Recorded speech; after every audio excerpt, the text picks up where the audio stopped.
অনেকেই বলে যে হুজুর আওয়ামী লীগ ও চাঁদাবাজ, বিএনপি তো চাঁদাবাজ, পার্থক্যটা কি?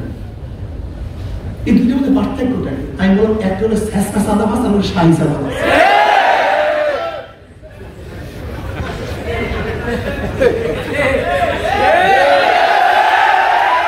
দেখুন আওয়ামী লীগ লুটপাট হাজার হাজার হাজার হাজার শত শত শত শত কোটি।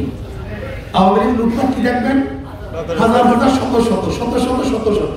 এছাড়া লুটপাট বুঝে না। ছাত্রলীগ এত কোটি, এত শত, এত হাজার, পিয়ন এত শত, এত হাজার। এরা হলো শাহী চোর, শাহী চাঁদাবাজ। আর একদম আছে শেষকা চাঁদাবাজ। মুসলিম কাছে যায়, ঋষির যায়,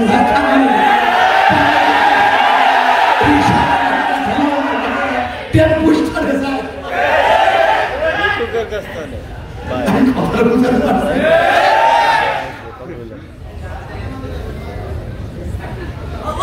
যাই হোক, আমরা চাঁদাবাজ মুক্ত দেশ চাই, কেউ ভাগাতে চাই না। জিয়া রহমান শেষের আদর্শ কাউকে ভাগাতে চাই না, কাউকে দূর করতে চাই না, লড়াতে চাই না, কন্ট্রোল রোধ করতে চাই না। আমরা ঐক্যবদ্ধ ভাবে দেশটাকে করতে চাই, এই দেশটাকে বাঁচাতে চাই। যদি আমরা বিভক্ত হয়ে যাই, আমরা নষ্ট হয়ে যাই, এই জাতি নষ্ট হয়ে যাবে, জাতি ধ্বংস হয়ে যাবে, এই দেশ বিলুপ্ত হয়ে যাবে। আপনারা জানেন না, এই দেশের একমাত্র বাধা হলো ইসলাম। ভারত থেকে আমাদের দেশে আলাদা ওই কাঁটাতারের বেড়া নামিয়া, ওই কাঁটাতারের বেড়া কিন্তু আসলে পার্থক্য না।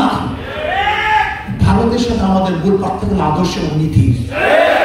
মুসলমানদের দেশ, এই জন্য মূল পার্থক্য। এই জন্য বেড়া যদি ইসলামকে রাষ্ট্র করতে পারে, ইসলামকে ধ্বংস করতে পারে, তাহলে সিকিমের মতো, দর্জির মতো কিছু চাতুকার এবং দালালকে ফিট করে এদেশকে একদিন না একদিন ভারত বানিয়ে ফেলবে।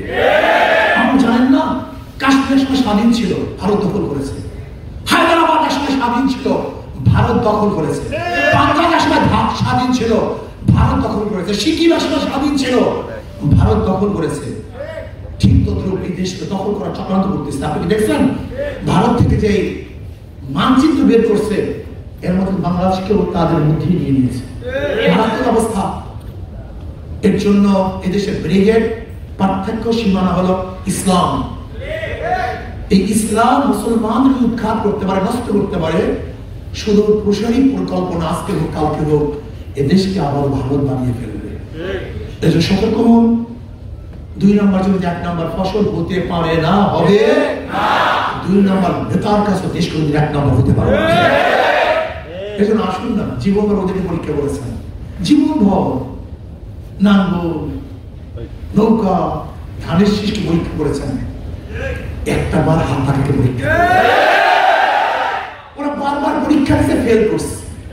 আমরা একবার পরীক্ষা দিতে চাই জনগণের কাছে, একটা বার জনগণ আমাদের পরীক্ষা নেয়, যদি ফেল করি দ্বিতীয়বার পরীক্ষা ভবই ঢুকবো।